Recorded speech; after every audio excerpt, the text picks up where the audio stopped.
02:23 hours.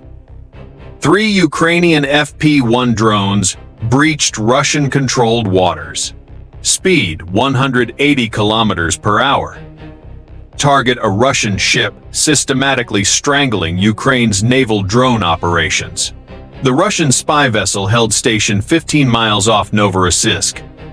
Its R-38-1T arrays had been listening for 6 weeks, logging a pattern of life days from predicting Ukrainian strikes. The patrol had been quiet. That was about to change. Unknown to the Russian crew, the threat was already inbound. The Ukrainian drones flew just 3 meters above the waves on a direct intercept course. Their plywood construction gave them a radar cross-section, smaller than a seagull. They were ghosts to systems designed to track aluminum aircraft. 20 minutes after launch, a new contact appeared. A Russian 4-post reconnaissance drone materialized on the horizon, flying its standard racetrack pattern 30 kilometers off the Ukrainian coast. The 4-post's Canadian-made MX-15DI camera could spot a basketball from 5 kilometers. Its thermal mode was just as potent. It detected temperature differentials of only 2 degrees Celsius. At 02:45, the lead FP-1's engine heat flared on the screen. 3 small contacts. Low altitude. Heading east at 180 kilometers per hour. The Russian operators zoomed, attempting to classify the targets. Pre-programmed evasion protocols kicked in. The drones dropped to 2 meters, disappearing into what radar operators call sea clutter. The chaotic returns from the waves masked their approach. But the plywood construction was the key. Within minutes, the frames cooled to match the sea temperature. To the 4-post's thermal camera, they had vanished. The operator logged the contact possible birds. He resumed his patrol, unaware he had just cleared the vanguard of a complex attack. Behind the drones, the reason for their urgent launch became brutally clear. Russian Shaheeds had located their launch site. They arrived just minutes after the FP-1s were clear. The operators barely escaped. 50-kilogram warheads turned their equipment into scrap metal. The spy ship's intelligence network was working, but it was not fast enough. At 03:30 hours, as the FP-1s crossed the Black Sea, 20 Ukrainian naval drones launched toward Sevastopol. Their speed was 80 kilometers per hour.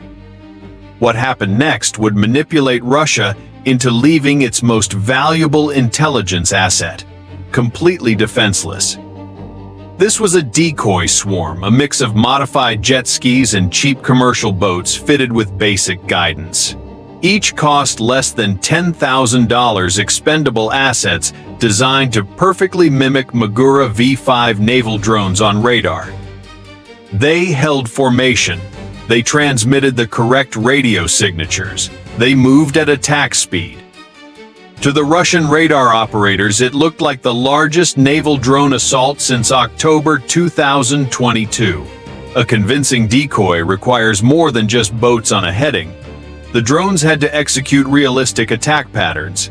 They spread into assault formations, converged on high-value targets, and even performed evasive maneuvers.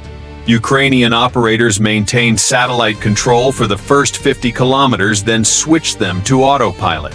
Each drone broadcast on frequencies known to be monitored by Russian intelligence. Some carried heat sources to replicate the infrared signature of an armed drone. The deception had to be flawless. The Russian admiral had 6 Ka-27PL helicopters at Novorossiysk. Another 4 were stationed at Sevastopol. These helicopters were the Black Sea Fleet's primary defense against naval drones. Ships are too slow. Fighter jets cannot hover to search. But a helicopter can clear 100 square kilometers in 20 minutes. It can drop RGB, 16 depth charges, neutralizing everything within a 50-meter radius. Without them, the sea approaches to Novorossiysk were wide open. Russian doctrine demanded a response to the most visible threat. All 6 Novorossiysk helicopters launched west, pushing 270 kilometers per hour. They were taking the bait. The rhythmic chop of rotor blades faded. They were chasing ghosts. Every minute spent flying west was another minute gained. The actual strike package continued east unopposed. By the time the ruse was discovered, the helicopters would be 360 kilometers out of position. The spy ship, holding station 15 miles from Novorossiysk, was now exposed. No air cover, no quick reaction force, no ability to vector assets to investigate emerging threats. For the next 2 hours, the corridor was open. Anything that slipped past the patrol boats would have a clean run to the target. The 3 FP-1s adjusted course 15 degrees north. This was not a random maneuver. It exploited a critical vulnerability one discovered through months of careful observation. 2 Russian Podlet cone radar stations were responsible for this sector. Each unit's array rotated at exactly 10 revolutions per minute.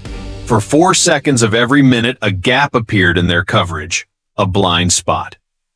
This created a 2-kilometer wide corridor the drones had to hit with absolute precision, but the Russians had learned. They implemented random desynchronization, eliminating the predictable blind spot. The corridor was collapsing. The first drone entered at 0447. It had 4 seconds of cover, then a 2-second exposure as one radar beam swept past. Then it was gone. The operator logged a brief contact. Small, fast-moving. The second drone followed 30 seconds behind. It held its course undetected. But the third drone had a problem. A microscopic flaw in its autopilot gyroscope was pulling it off its flight path. It was 200 meters off course, and the deviation was increasing. At 0448, Russian operators received a new directive: randomize rotation patterns. The third drone corrected hard north, burning vital fuel. It punched into the collapsing corridor. At 0449, both radars painted it. The screen flashed. Contact, bearing 270, speed 180, altitude 50 meters, the operator reported. But his screen was saturated. 20 confirmed targets over Sevastopol versus 1 single questionable return. The operator tagged it probable bird and returned his focus to the decoy swarm. Against the odds, the third drone was through. But the correction had cost it 12 minutes of fuel. It would reach the target area with less than 60 seconds of operational time remaining. The Russian spy ship maintained its station 15 miles off Novorossiysk. Despite the decoy attack, its mission was paramount. And the ship was not alone. 2 Project 03160 patrol boats formed a protective screen circling on a 5-kilometer radius. This was standard doctrine, a hard lesson learned from the loss of the Moskva. The spy ship's radar served as the eyes vectoring the patrol boats onto targets they couldn't see. At 0500, the decoy fleet performed its final act. Just as the Russian helicopters moved into engagement range, the 20 drones scattered. Some deliberately beached themselves on the empty coast. Others loitered until their fuel was exhausted. A few just dropped from the sky. Not one of them pressed an attack on a real target. Their job was done. The helicopters spent the next hour hunting down phantoms. They burned fuel and expended ordnance on drones that cost less than a single depth charge. By the time they headed for base, they were 180 kilometers from Novorossiysk, with half their fuel expended. The real attack was still inbound. Visibility was dropping. A dense morning fog began to set in. At 0600 hours, the lead FP-1 was 240 kilometers from the target. Then its GPS position began to slide east. The drone was not turning. Its perception of reality was being rewritten. The Russians had activated their R-330 Zhetel system from Crimea. This wasn't crude jamming. The GTEL was broadcasting a false reality, a counterfeit GPS signal transmitted at 100 watts. It easily overpowered the authentic satellite signal, a whisper at 0.00001 watts. The Russians had perfected this art, using it to steer drones into the sea. Now they were steering the FP-1 toward a Pantsir battery. But the Ukrainian operators had also learned. Every 50 kilometers, the Black Sea was dotted with oil platforms. The FP-1's crude cameras could acquire a target from 5 kilometers. It reset its position against preloaded coordinates. No amount of electronic spoofing could fool the Mark I eyeball. The second drone, however, would not reach its next waypoint. At 0600 it went dark. At 0615 its GPS receiver died. Not from jamming, but from a cheap Chinese capacitor that failed under the thermal stress. Without GPS, it defaulted to inertial navigation. But INS over water is notoriously inaccurate, accumulating 10 meters of error every minute. 8 kilometers off course, it was heading for empty ocean, not the target area. At 0645, it struck the water. No explosion. Just a silent disappearance.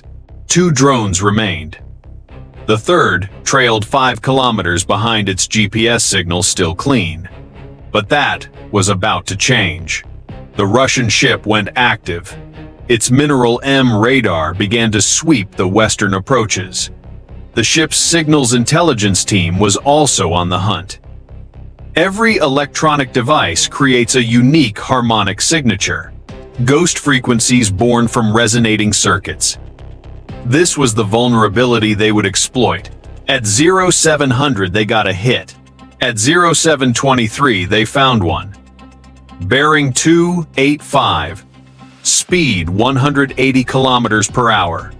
Range 15 kilometers. The ship's main radar acquired a lock. The lead drone's primitive receiver registered the paint. But wood confuses radar systems calibrated for metal. The Mineral M's algorithms searched for the sharp radar return of aluminum. Wood provides a soft, inconsistent signature. The radar could not maintain a lock. The operator reported intermittent contact. Possibly birds. The third FP-1 made a decision. Its simple programming detected the radar emissions ahead. It went dark, shutting down all electronics except the mechanical gyroscope. It was now flying blind on compass, heading alone. But the ship's own electronic warfare suite was creating another problem. Its R984UM jammers, designed to counter naval drones, were flooding the spectrum. They created a wall of electromagnetic noise across multiple bands. The jammers operated from 20 to 1000 megahertz, placing them squarely in the middle of the ship's own communication frequencies. Every transmission was a self-inflicted wound. They were degrading their own radar picture. Russian doctrine has a name for this electromagnetic fratricide. Your own systems fighting each other. A calculated risk according to the manual. At 0700, they were about to learn the true cost. At 0725, the ship vectored a patrol boat to investigate. The boat accelerated, cutting through the water at 35 knots. The crew manned the forward PKM machine gun.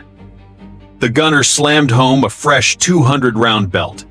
He checked his iron sights, bracing against the weapon's mount. His loader stood by 2 more belts at the ready. They had drilled this scenario hundreds of times. Engage low-flying targets at 500 meters. Walk tracers onto the target. Maintain fire until splash. Standard procedure. Investigate. Identify. Engage if hostile.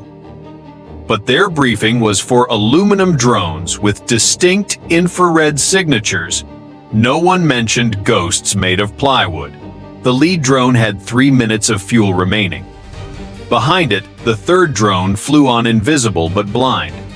The morning fog was thickening. Visibility was now cut to just 500 meters. At 0730, the lead FP-1 reached the target area 15 miles from the objective, off the coast of Novorossiysk. The Russian spy ship was exactly where predicted.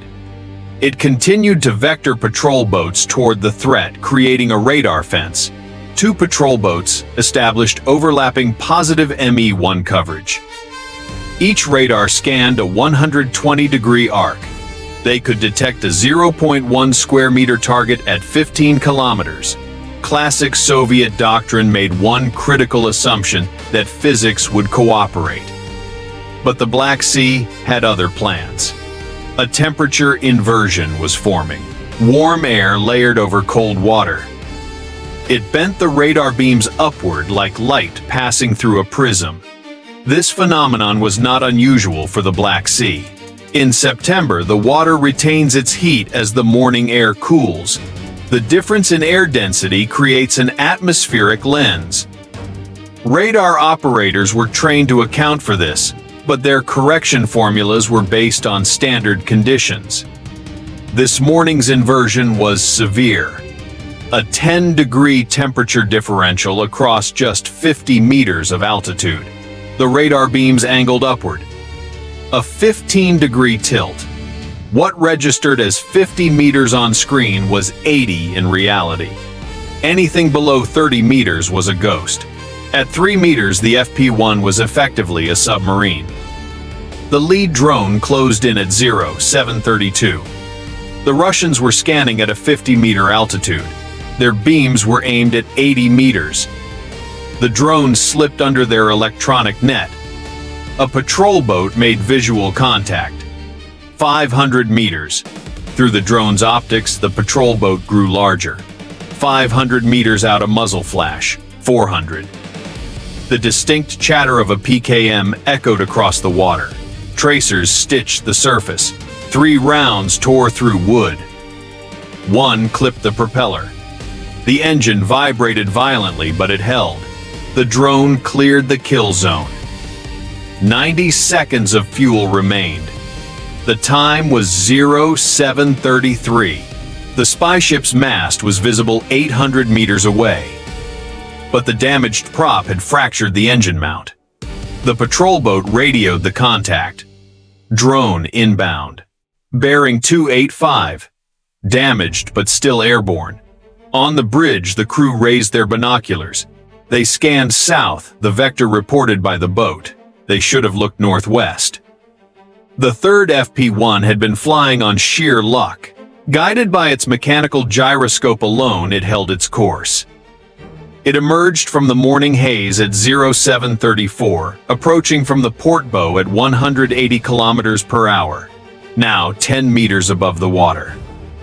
The lead drone's engine finally seized at 0734. It began its final glide. The decoy had done its job. Every Russian eye tracked its plunge into the sea while the real threat approached unseen. The ship's navigation radar could not depress below -5 degrees. The designers never conceived of an attack from such an angle. The patrol boats were out of position. The bridge crew scanned the wrong sector. But like the Ukrainians, the final defense relied on the human eye. So did the Russians. A lookout spotted the third drone at 300 meters. Too late. The drone's camera centered on the bridge roof. The target, the mast housing all 3 special antennas. The 25-kilogram warhead slammed into its base. The explosion gutted the bridge instantly. The R381T arrays able to detect a radio in Romania melted. The computers holding 6 weeks of patterns became slag. The mineral ME radar was now twisted metal. Secondary explosions cascaded through the power supplies. When the fires finally died 18 hours later, the ship's electronic radar suite was unrecognizable. It was a grotesque work of art. 6 weeks of intelligence gathering. Dozens of recorded launches. The patterns that would have ended Ukraine's drone war were gone. The ship would sail again, but its electronic eyes and ears were permanently blind. Within hours, Ukrainian drones launched from new sites, with new patterns, invisible once again. The Russians could still hit the old launch coordinates, but now they were hitting empty fields. The patterns were gone, the intelligence was wiped clean, and the battle for the Black Sea had just begun.